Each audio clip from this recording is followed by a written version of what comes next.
바랍니다. 오늘 우리에게 주시는 하나님의 말씀 받도록 하겠습니다. 오늘 우리에게 주시는 하나님의 말씀은 사도행전 22장 1절에서 11절까지 말씀입니다. 구영들아, 내가 지금 여러분 앞에서 변명하는 말을 들으라. 그들이 그가 히브리 말로 말함을 듣고 더욱 조용한지라.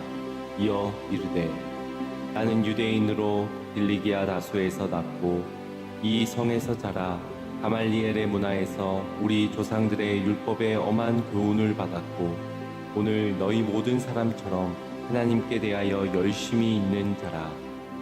내가 이 돌을 박해하여 사람을 죽이기까지 하고 남녀를 결박하여 옥에 넘겼노니 이에 대제사장과 모든 장로들이 내 증인이라.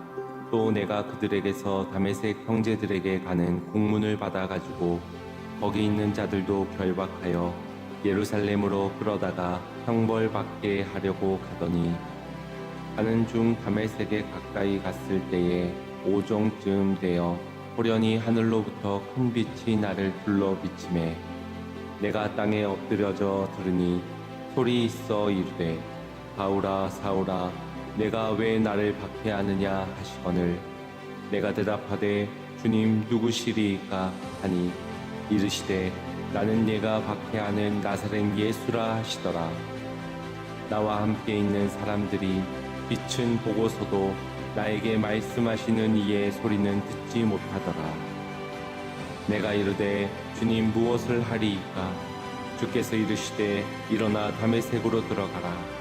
내가 해야 할 모든 것을 거기서 누가 이루리라 하시거늘 나는 그 빛의 광채로 말미암아 볼 수 없게 되었으므로 나와 함께 있는 사람들의 손에 끌려 다메섹에 들어갔노라. 아멘. 오늘도 생명의 말씀, 진리의 말씀을 허락하신 우리 하나님께 감사의 영광의 박수를 올려드리겠습니다. 아멘. 사람은 새로운 정보를 얻기 위해 끊임없이 애를 씁니다. 아침에 일어나서부터 휴대전화를 확인하고 또 뉴스를 시청하면서 새롭게 변화된 정보들을 습득하려 하고 또 궁금한 것이 있으면 검색을 해서라도 알고자 하면서 새로운 정보들을 습득하는 일에 게을리하지 않습니다. 더 많은 정보를 얻으면 좀 더 정확한 판단을 내릴 수 있을 거라, 실수가 적어질 수 있을 거라 믿기 때문입니다. 그러나 새로운 정보를 많이 접한다고 해서 꼭 좋은 판단을 하는 것은 아닙니다. 왜냐하면 자기 생각은 그리 쉽게 바뀌는 것이 아니기 때문입니다. 1979년 스탠퍼드 대학에서 한 연구진이 한 흥미로운 연구를 하였습니다. 대학교 학생들 중에 151명에게 이 사형제도에 관한 설문조사를 벌인 후 이 사형제도를 강하게 찬성하는 사람 24명, 사형제도를 강하게 비판하는, 부정하는 24명의 학생들, 그래서 총 48명의 학생을 선발하였습니다. 그리고 이들에게 사형제도의 범죄 억제 효과에 관한 상반된 2개의 자료를 주었습니다. 첫 번째 자료에는 미국의 14개 주가 사형제도를 도입하기 전과 후에 이 살인율이 얼마나 줄어들게 되었는지를 비교했을 때 무려 11개 주에서 살인율이 감소가 되었다는 자료였습니다.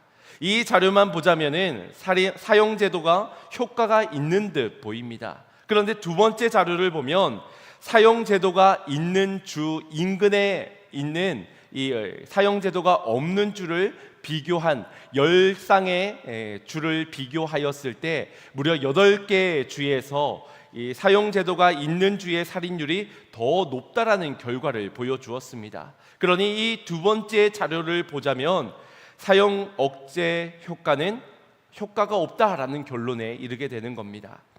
이 두 자료를 48명의 실험자 모두에게 보여주었을 때 내가 알고 있던 것이 전부가 아니구나, 반대편 주장도 충분히 일리가 있구나 라는 서로의 입장에 조금 가까워질 수 있을 것이라는 예상을 하였지만 결과는 정반대였습니다.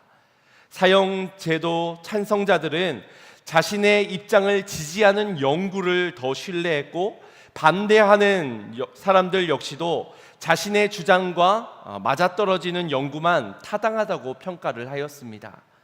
똑같은 자료를 보았지만 자신의 생각과 일치하는 결과는 쉽게 믿었고, 또 자신의 생각과 충돌되어지는 결과는 훨씬 까다롭게 검토했습니다. 그러니 이 연구를 시작할 때보다 양쪽의 생각이 훨씬 오히려 더 멀어지게 되었고, 서로의 확신은 더 강하게 만들어 버린 것입니다.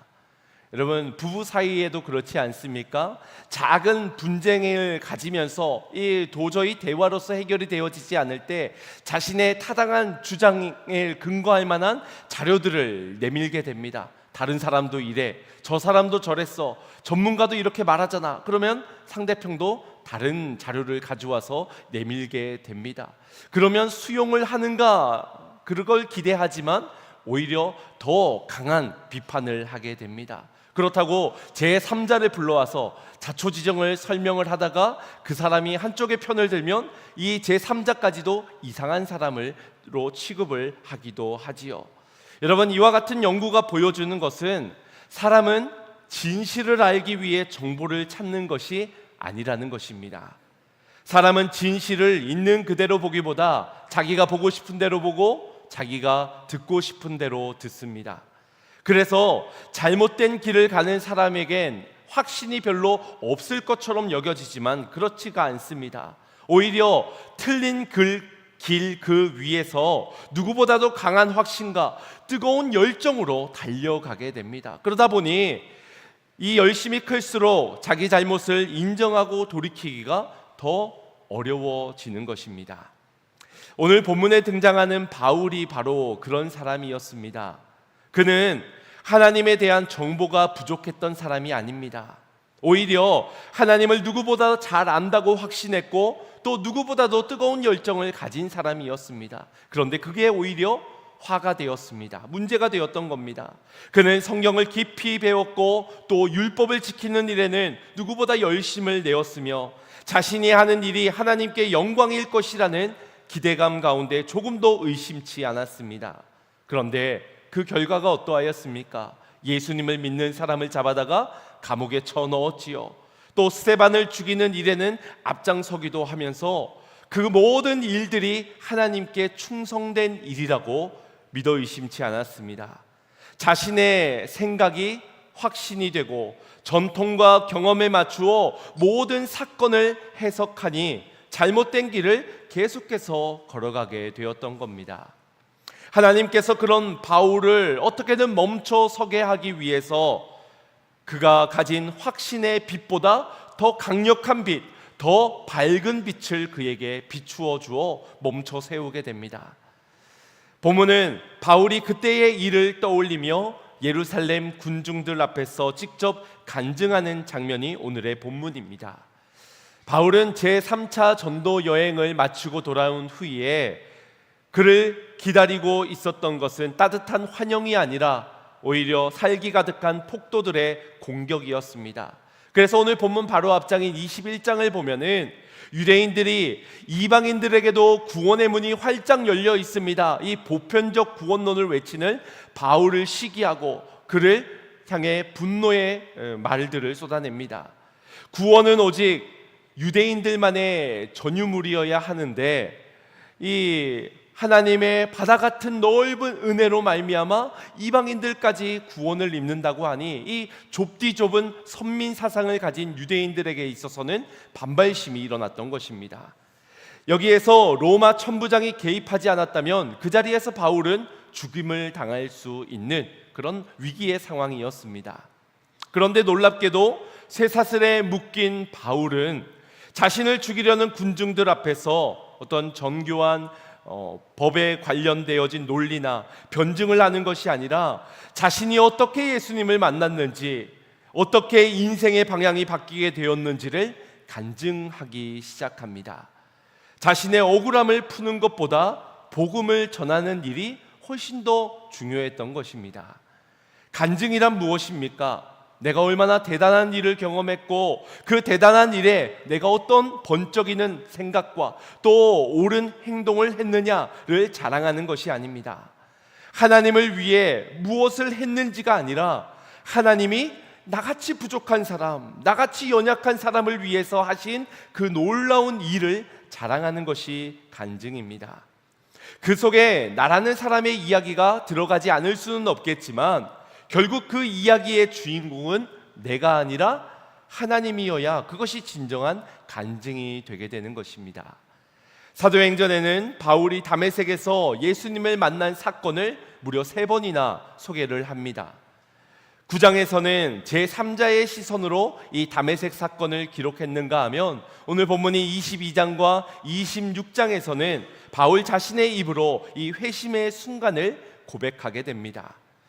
같은 이야기를 왜 3번이나 반복했던 것인가? 그만큼 예수님을 만난 이 회심의 사건은 바울의 인생에서도 중요한 부분이지만 이 초대교회의 역사에서도 아주 중요한 대목이었기 때문입니다. 바울이 수많은 교회를 세웠고 또 놀라운 기적을 행하였고 복음을 위해 열방을 두루 다녔지만 가장 중요한 것, 가장 전해야 하는 것은 복음이요, 바로 나 같은 자를 예수님께서 찾아와 만나 주셨다라는 사실이었습니다. 우리가 신앙생활을 오래 하면 할수록 이 간증이 더욱 깊어져야지 복잡해져서는 안 됩니다. 간증이 복잡해진다는 것은 다른 말로는 처음 주님을 만났던 그 첫사랑이 감격이 잃어버렸다든지 많은 일들은 하고 있지만 우리의 영혼이 메말라져 있다라는 것을 의미하는 것일 수도 있습니다. 내가 교회에서 직분이 뭔데, 내가 어떤 사역까지를 감당하고 있는데, 또 내가 어떤 배움을 얻었고 얼마나 하나님께 응답을 많이 받았는지, 이 모든 것을 화려하게 나열하는 것이 중요한 것이 아니라 하나님의 사랑이 나를 찾아와 나를 만나 주시고 예수 그리스도의 은혜가 이 죄로 죽었던 죄인을 다시금 건져내어 주셨으며 성령께서 인도하여 주시니 모든 것이 하나님의 은혜였다는 것을 진실한 고백 가운데 전하는 것, 그래서 우리의 간증이 더 분명해지고 선명해져야 하는 것입니다. 본문 6절에서 바울은 이렇게 증언합니다. 합독해 보겠습니다. 가는 중 다메섹에 가까이 갔을 때에 오정쯤 되어 호련히 하늘로부터 큰 빛이 나를 둘러 비치매. 아멘. 오정은 하루 중 태양이 가장 뜨겁게 내리쬐는 이 정오를 뜻합니다. 그러니 이 정오의 햇빛이 내려지는 그 시간에 그 가장 뜨거운 태양보다 더 강력한 빛이 하늘로부터 바울에게 임하게 되는 것입니다. 이 빛은 단순한 자연 현상이 아니라 요한복음 1장에서 증언하는 참 빛, 곧 예수 그리스도의 현현하심을 나타내는 것입니다. 가장 밝은 정오만큼이나 자신이 걸어가는 일이 틀리지 않다고 옳다라는 확신을 가지며 힘차게 달려나가고 있는 바울에게 참빛이신 예수님이 만나 주신 것입니다.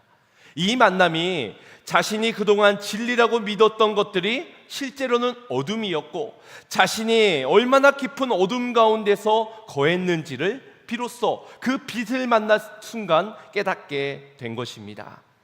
요한복음 8장 12절에서 예수님은 이렇게 말씀하셨습니다. 합독하겠습니다. 예수께서 또 말씀하여 이르시되 나는 세상의 빛이니 나를 따르는 자는 어둠에 다니지 아니하고 생명의 빛을 얻으리라. 아멘. 참 빛을 만나게 된다면 더 이상 어둠을 다니지 않게 됩니다. 현실 자체가 즉시 뭔가 달라지는 것은 아니지만 이 현실을 바라보는 시선이 달라지게 되고요, 자신의 인생을 해석하는 기준이 달라지게 됩니다. 이제껏 위기와 고난을 만났을 때 우리의 얕은 생각은 내가 뭔가 잘못했나 보다, 내가 뭔가 실수했나 보다, 사단의 문제구나 라고만 생각했던 편협한 해석에서 이제 우리의 인생을 향한 하나님의 계획하심, 주님의 사랑은 영원하다, 주님은 신실하시고 나를 돌보시며, 이렇게 해석되어지는 인생 속에서는 다시 일어날 희망과 소망을 발견하게 되며 하나님 앞에 간구하며 주님의 뜻과 동행하는 순종을 찾게 되는 것입니다. 바울도 이 큰 빛 앞에서 엎드려질 수밖에 없었습니다. 단순히 눈이 부셔서 중심을 잃고 넘어지는 물리적 사건으로서가 아니라 자신이 옳다고 믿었던 모든 생각과 계획과 뜻과 자존심, 자부심 같은 것들이 주님 앞에서 그 빛 앞에 와르르 무너져 내렸던 것입니다. 다른 사람들을 체포하러 가던 바울이 예수님께 붙잡히게 된 것이고, 사람들을 결박하러 가던 그가 은혜의 빛에 결박을 당하게 되는 순간입니다. 사람마다 자기 확신이 너무 커서 하나님의 음성을 들을 때 그 음성조차도 자기 생각으로 바꾸어 들으려 합니다. 그렇기에 하나님께서는 말씀하시기 전 먼저 바울의 이 확신을, 교만, 아집, 자만함을 무너뜨려야만 했습니다. 자기 생각이 무너질 때 비로소 하나님의 말씀이 들리는 것이고, 자기 의가 무너질 때 비로소 복음 속에 담겨진 생명의 음성을 들을 수가 있기 때문입니다. 이것을 은혜라고밖에 말할 수 없지요. 넘어뜨려서라도, 부러져서라도, 끊어져서라도, 그래서 우리가 살게 된다면, 회복하게 된다면, 들을 수만 있게 된다면 그것이 어찌 은혜가 아닐 수가 있겠습니까? 은혜는 때로 우리를 위로하기 전에 우리를 먼저 무너뜨리고 넘어뜨리기도 합니다. 야곱이 압복강가에서 환도뼈를 치셔서 그를 굴복시키시고 비로소 그를 이스라엘로 세우셨던 것처럼, 먼저 우리의 자만, 우리의 교만, 우리의 얕은 고집스러운 생각을 꺾으시는 과정을 이루어 가시는데, 이 모든 과정이 바로 우리에겐 은혜라는 것입니다. 사업의 실패일 수도 있고, 건강의 악화가 될 수도 있고, 사랑하는 사람과의 이별일 수 있습니다. 그러나 그 과정을 통하여서 하나님은 우리를 철저하게 세워 가시는 것입니다. 그래서 은혜는 단순히 우리의 감정이나 느낌으로 이것이 은혜다 아니다 말을 할 수 있는 것이 아닙니다. 하나님의 목적은 회복에 있습니다. 의사가 이 환자의 환부를 드러내는 것은 그로 하여금 부끄러움을 주려고, 수치스럽게 하려고가 아니라 치료하기 위한 과정인 것처럼, 하나님께서 우리에게 은혜를 주시고 빛을 비추사 우리의 연약함을 드러내시는 것은, 그 목적은 바로 우리의 회복에 있다라는 것입니다. 주님은 땅에 엎드려진 바울을 향해 이렇게 말씀하십니다. 7절을 보시면, 사울아 사울아 내가 왜 나를 박해하느냐.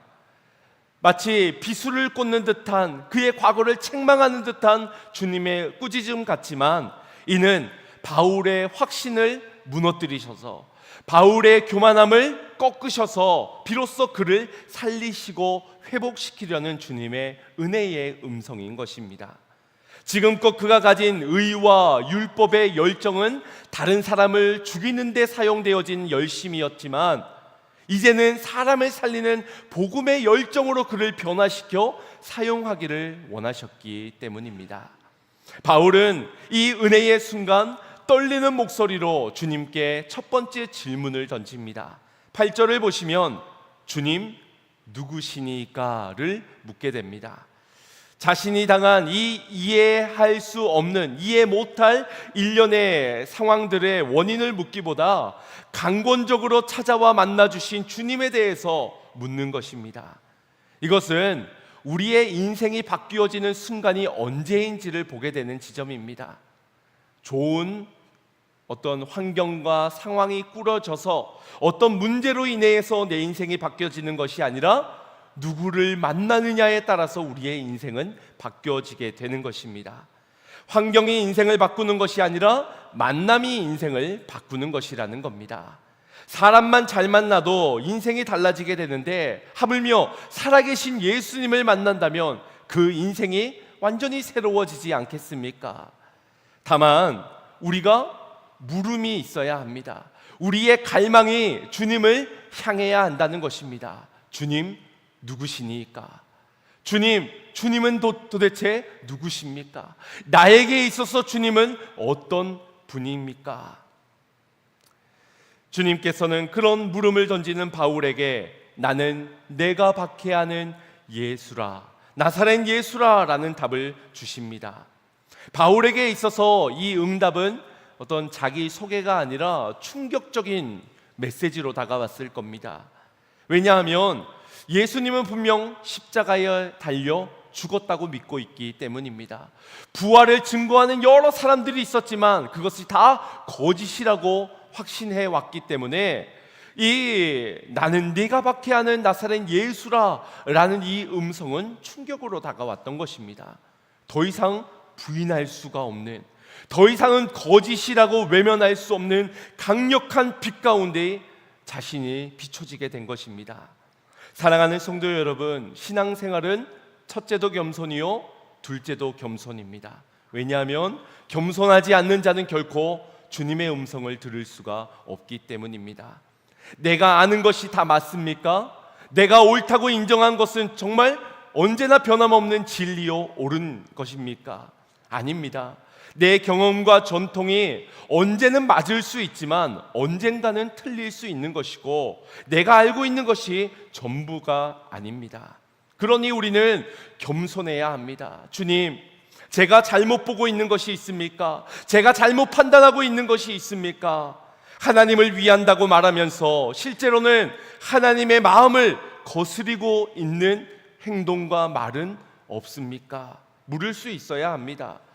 안타깝게도 모두가 진리의 말씀 앞에 진실하게 설 수 있는 것은 아닙니다. 본문 9절 말씀을 보시면 나와 함께 있는 사람들이 빛을 보면서도 나에게 말씀하시는 이에 소리는 듣지 못하였다라고 말씀합니다. 함께 하고 있는데 바울에게는 들렸지만 다른 사람에게는 들리지 못했다는 것입니다. 그런데 이 먼저 사도행전 9장 7절 말씀에 가보면 같이 있던 사람들은 소리만 듣고 아무도 보지 못했다라고 기록하고 있습니다. 그러니 9장에서는 소리는 들었다라고 말하는데 오늘 본문에는 소리도 못 들었다라고 말을 하고 있는 겁니다. 이것은 성경의 모순이 나타나는 장면이 아닙니다. 사도행전 9장에서는 사람들이 어떤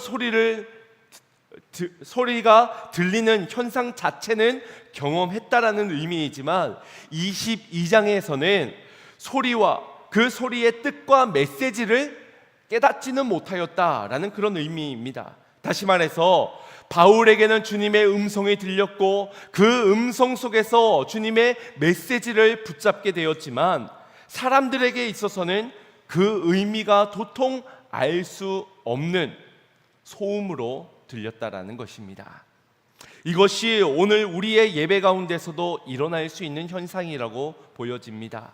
같은 예배당 안에서 같은 설교를 듣지만 어떤 사람에게는 그 지난번에도 들었던 매우 익숙한 종교적인 소리로 들릴 수 있고 또 누군가에게는 아주 포근한 자장가 소리로 들릴 수도 있겠고 또 어떤 사람에게는 심장을 찌르는 우레와 같은 하나님의 말씀으로 들려질 수 있는 것입니다. 문제는 하나님이 말씀하시지 않는 것이 아니라 우리의 마음이 들으려는 마음이 아니라는 데 있습니다. 엘리 제사장을 보십시오. 그는 영적으로 비대해진 나머지 하나님의 음성을 듣지 못했고 들으려 하지도 않았습니다. 그래서 사무엘에게 전해진 이 엘리 제사장 가정을 향한 주님의 진노의 메시지가 들었지만 들려지지가 않았던 것입니다. 그저 소음에 불과하며 한 귀로 듣고 한 귀로 흘려버렸던 것이지요.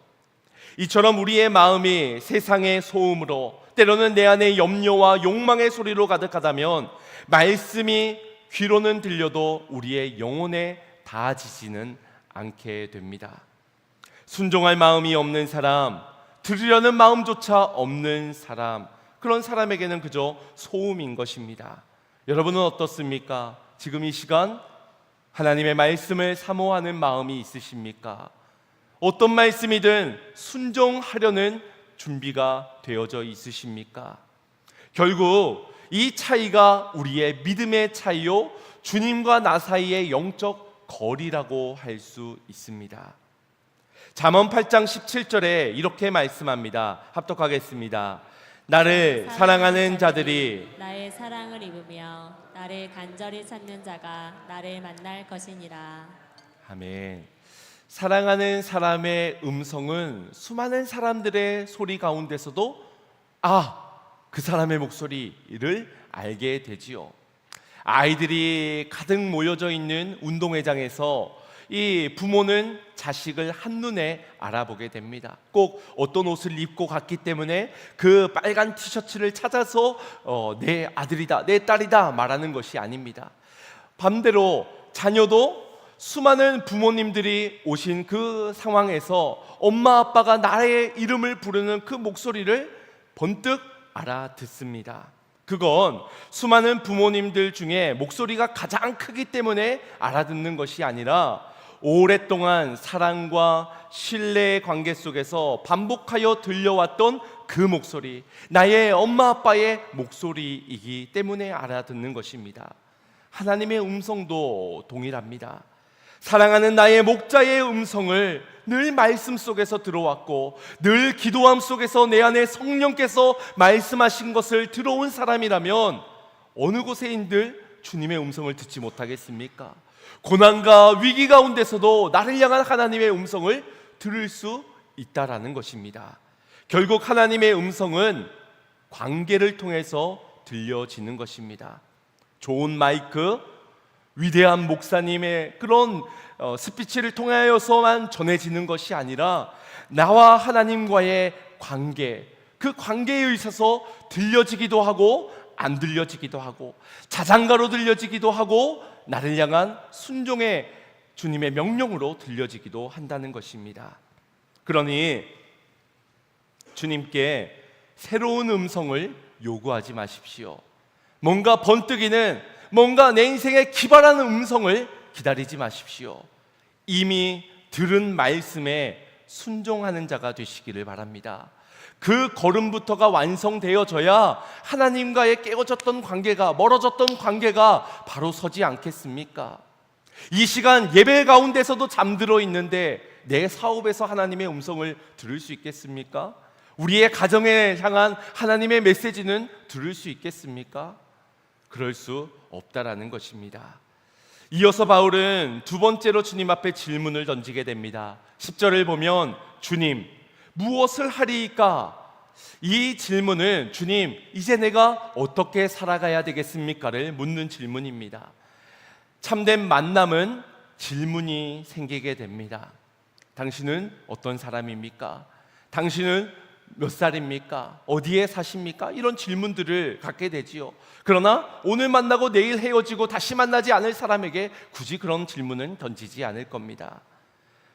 그러나 진짜 참된 만남은 계속해서 질문이 생기는 겁니다. 지속된 질문 속에서 지속된 만남이 이어지게 되고 지속된 만남은 우리의 질문을 바꿔가기 시작합니다. 우리의 질문이 바뀌어지면 그때 인생의 방향도 달라지게 됩니다. 어떻게요? 주님, 무엇을 하리이까? 이 질문을 던질 수 있었던 그 근본적인 원인은 주님을 나의 주인으로 인정했기 때문입니다. 주님, 나는 주님의 종입니다. 주님의 일꾼입니다. 내가 이제껏 내 열심 가운데 살아갔는데 잘못되었다는 걸 깨달았습니다. 나의 주인 되신 주님, 나에게 원하시는 것이 무엇입니까를 바울은 묻게 되는 것입니다. 이제 하나님의 뜻을 위해 자신의 모든 열심과 자신의 모든 생명까지도 바치겠다라는 결단이 되었기 때문입니다. 이처럼 신앙은 질문에서 시작되어집니다. 하나님이 계실까? 하나님이 진짜 계시는 것일까?를 묻는 질문에서 하나님은 답을 해주실 것이고, 그렇게 질문하고 답하고 질문하고 답하면서 우리의 신앙생활의 깊이는 더욱더 깊어지게 될 것입니다. 그러니 주님을 알고자 한다면 질문하십시오. 말씀을 향하여서 질문하시고 기도하면서 질문하시고, 그리고 잊지 말아야 할 것은 들어야 합니다. 들어야 합니다. 나 혼자서 결론을 내리는 것이 아니라 다른 사람이 그랬다더라로 답을 얻는 것이 아니라 내게 주시는 음성을 들어야 합니다.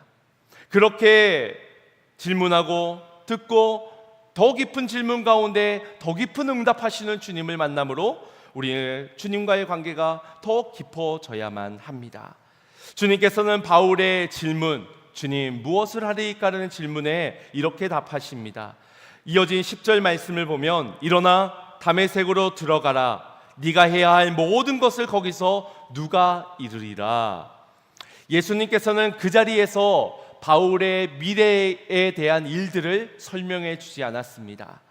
앞으로 그가 어떤 일을 마주하게 될지 자세히 알려주지 않았다는 것입니다. 왜냐? 그에게 중요한 것은 지금 한 걸음의 순종이기 때문입니다.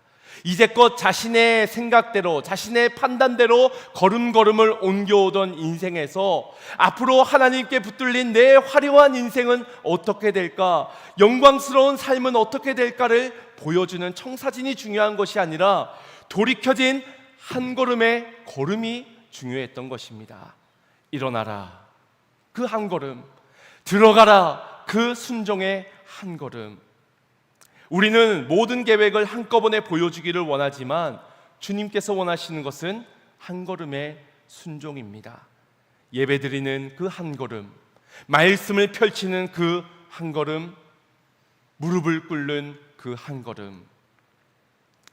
주님께서 오늘도 우리에게 그 한 걸음을 요청하시는 줄로 믿습니다.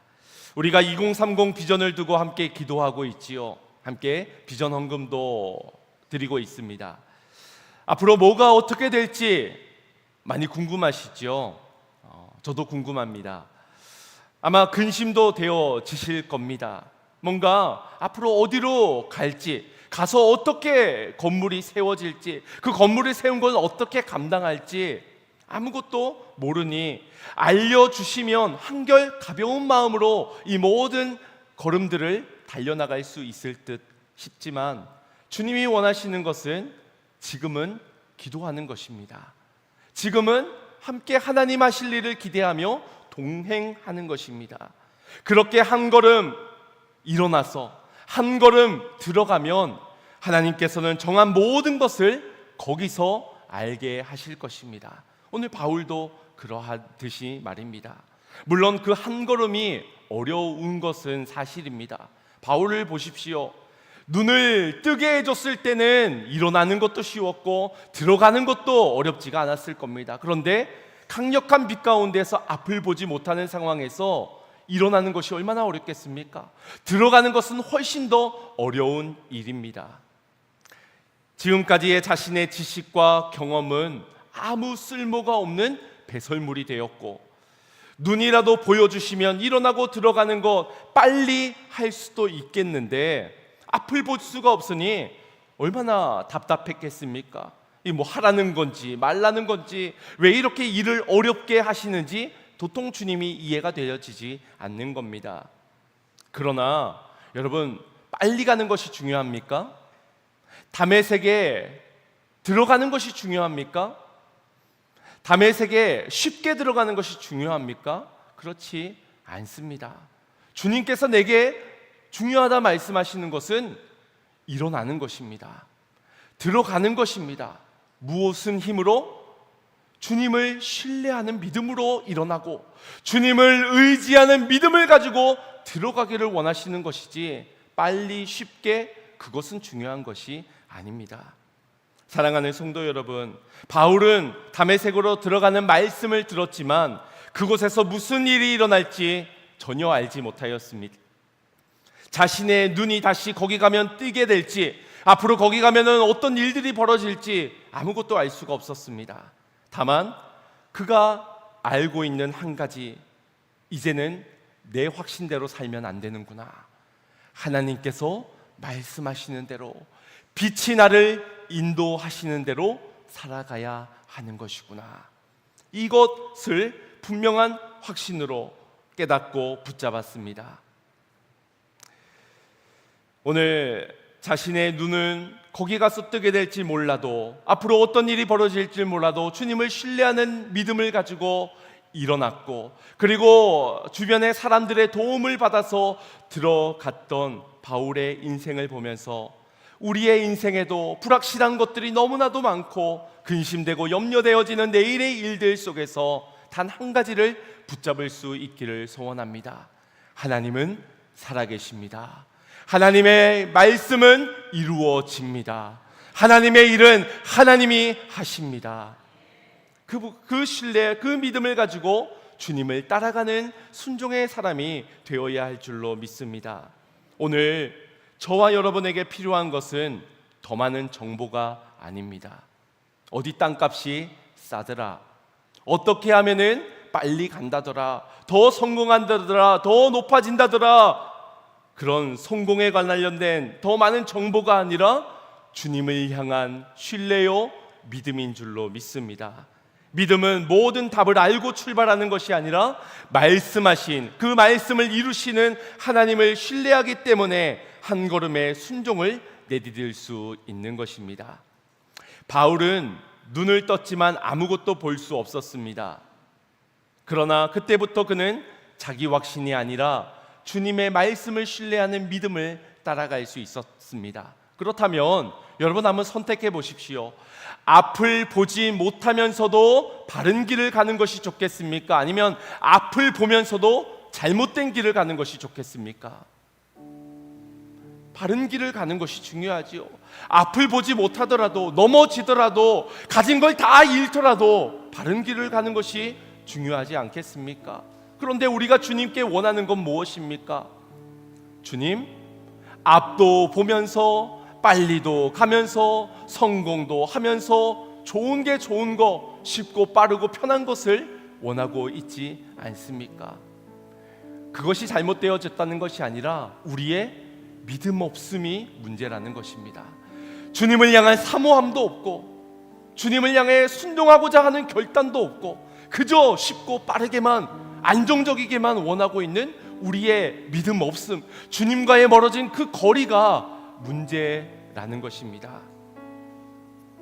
사랑하는 성도 여러분, 성도의 안전은 앞을 잘 볼 순간부터 안전해지는 것이 아니라 길이요 진리요 생명 되신 예수 그리스도를 따라갈 때 우리의 영혼이 안전한 줄로 믿으시길 바랍니다.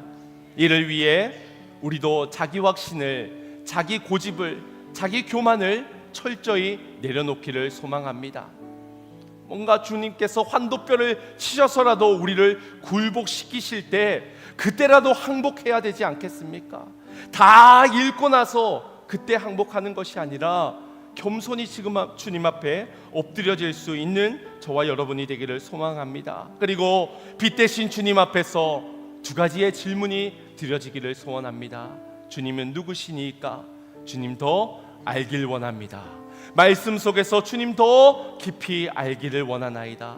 그리고 말씀해 주실 때에 주님 원하시는 것이 무엇이나이까? 주님의 뜻대로, 주님의 원대로 살아가게 했습니다.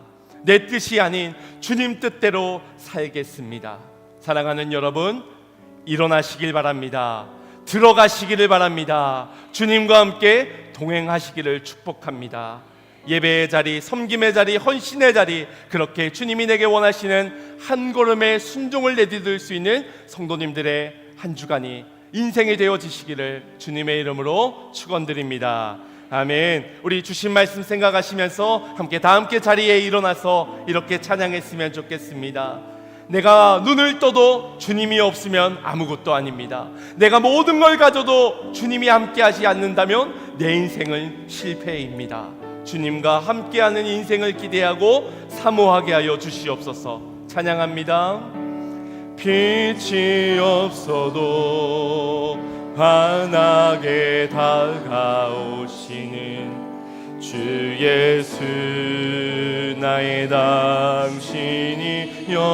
당신이여, 음성이 없어도 똑똑히 들려주시는 주 예수 나의 당신이여, 당신이 있으므로 나도 있고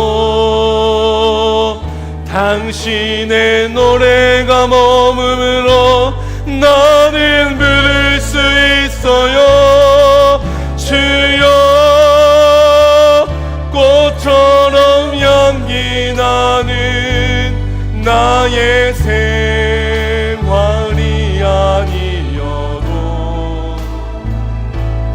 나는 당신이 좋을 수밖에 없어요. 주 예수 나의 당신이여. 나는 없어도 당신이 곁에 계시면 나는 언제나 있습니다. 나는 있어도 당신이 곁에 없으면 나는 언제나 없습니다.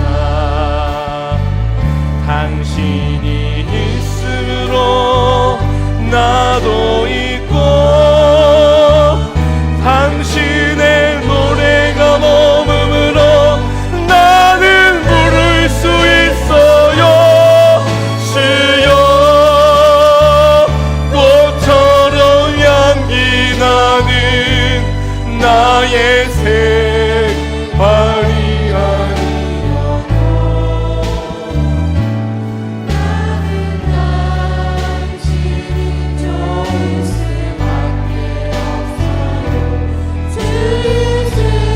다시 한 번 더 찬양합니다. 당신이 있음으로